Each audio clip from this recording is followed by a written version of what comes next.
ورسول الله صلى الله عليه وسلم يقول كل بدعة ضلالة. Myself and Sheikh Abu Idris, حفظه ta'ala, we have delivered a few lectures regarding the plight of the Muslims and the suffering of the Muslims, masakeen, madhlumeen, who are weak and they are oppressed, du'afa, in the land of Palestine, and they are being killed and slaughtered on a daily basis. Make dua for them.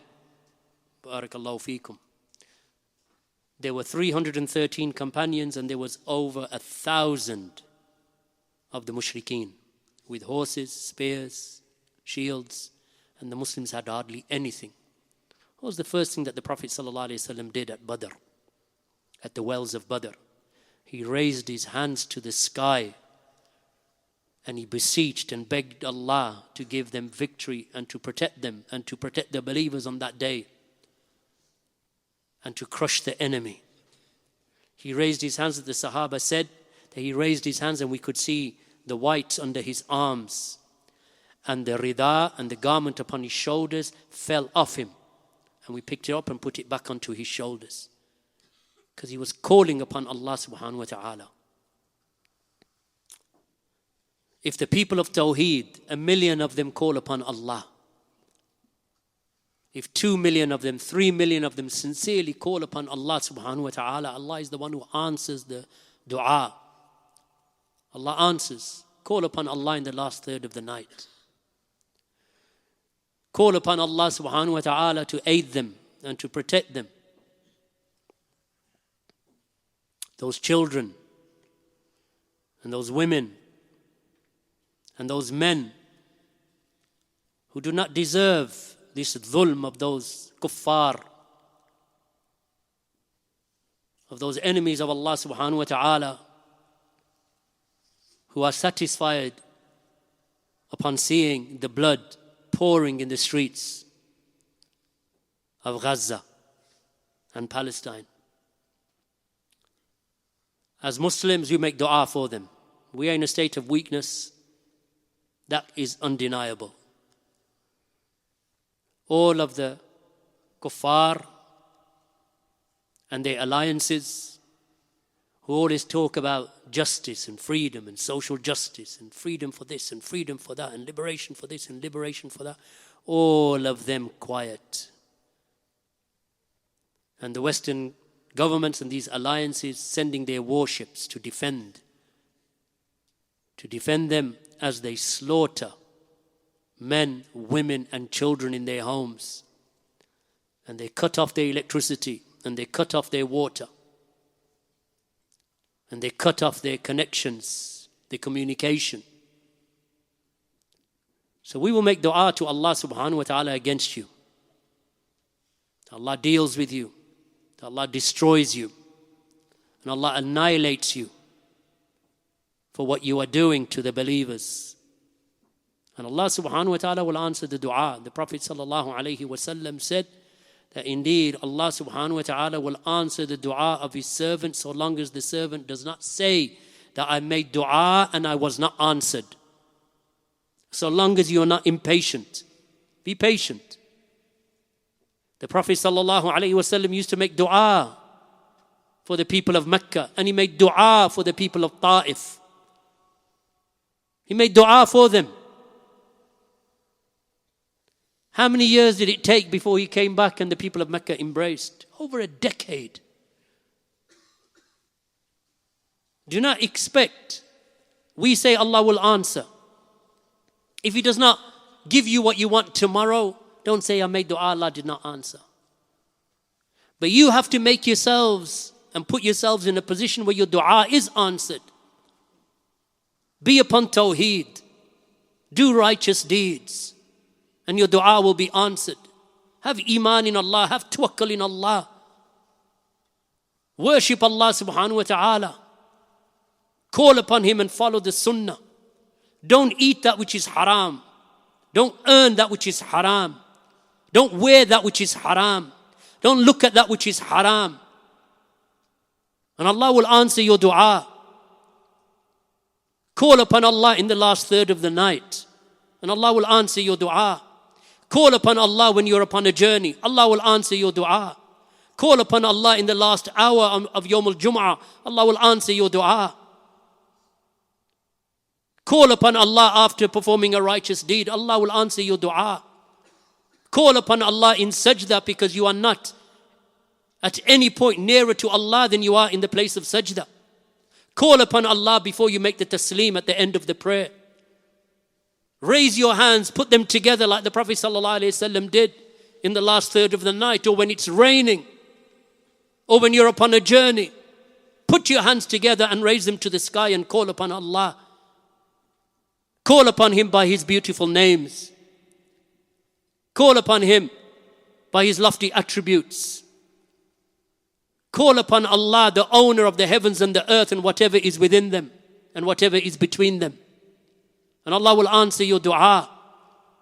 And don't despair, because the end affair is for the believers. The future is for Islam. Just like Allah subhanahu wa ta'ala said after the battle of Uhud, that this is how things are. This is how things are. Sometimes they are against you and sometimes they are for you. This is the way. Sometimes we will suffer.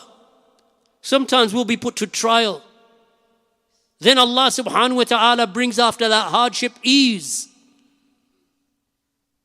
Make dua against the enemies of Islam and the enemies of our brothers and sisters in Palestine. And recognize that this problem and this situation that the Muslims are in all over the world, Palestine is just one pinch point. There is Kashmir. And there are other places around the world where the Muslims are suffering and being harmed on a daily basis. So what's the solution?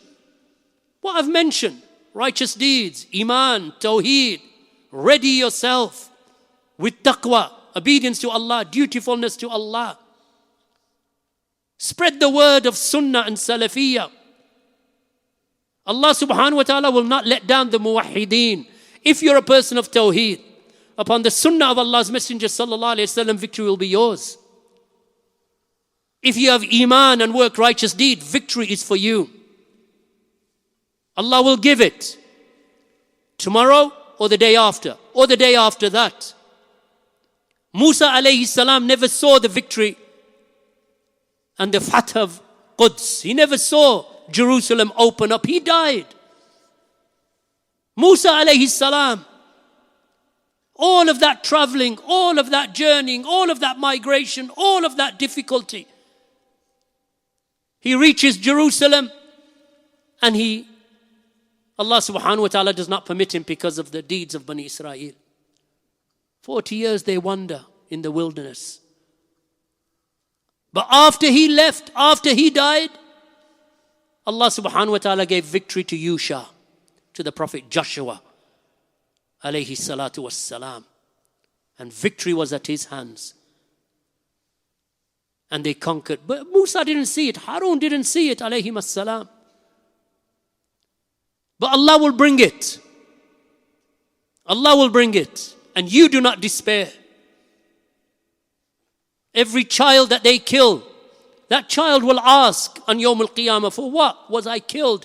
Just like the girls that were killed by the pagans in the time of Rasulullah sallallahu alayhi wasallam, in the times of Jahiliyyah, by some of the tribes of the Quraysh who used to think that having a girl as a firstborn is humiliating, so they would bury their daughters alive. So they will ask on Yawm al-Qiyamah for what they were buried, for what they were killed. These children will ask Yawm al-Qiyamah, for what reason were we killed? And let the Zalimun answer on that day. The difference between us and them is that we believe in a Rabb who will judge, and the muwahhideen will be given victory, and the believers will be given victory.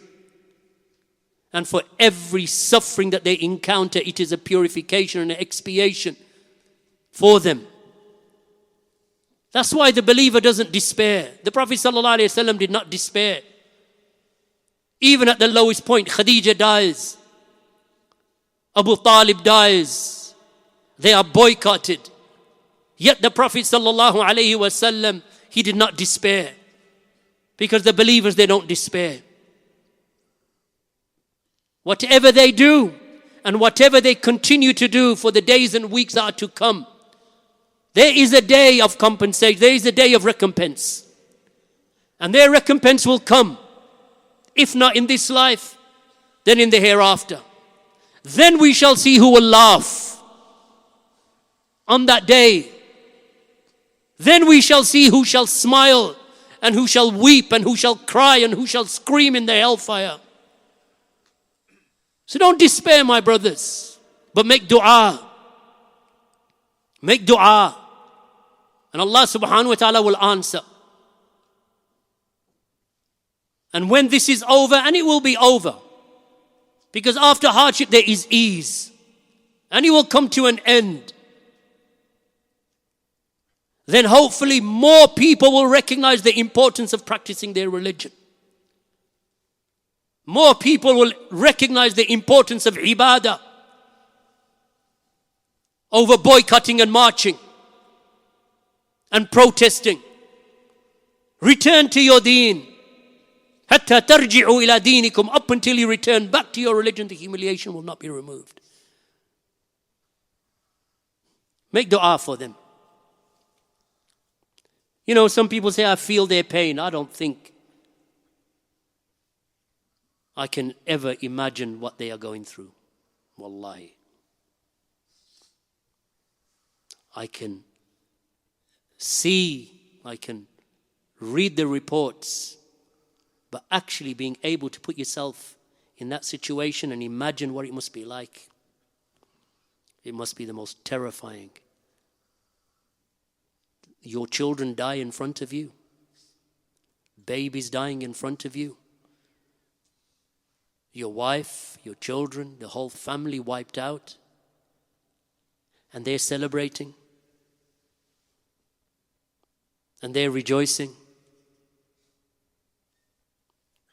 I don't know how to, put myself in their shoes. All I can do is make dua and ask Allah subhanahu wa ta'ala not to try us with what He's trying them with.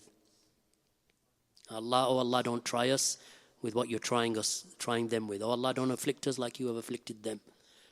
And give them ease and give them victory. And give them ease after their hardship and destroy their enemies, annihilate them, Ya Rabb. And Allah subhanahu wa ta'ala ala kulli shay'in qadir. Allah is over all things, all able and capable.